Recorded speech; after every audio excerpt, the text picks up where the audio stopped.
Hi everyone, welcome back to HardReset.Info channel. Today I will show you how to change FX quality in split fiction.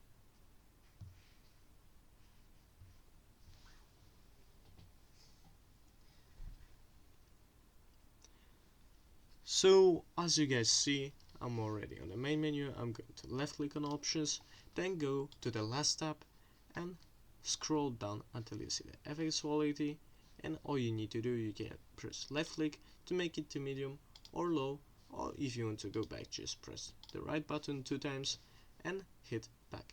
And that's it. Thank you guys for watching this video. I hope you guys enjoyed. Leave a like and subscribe, and see you guys next time.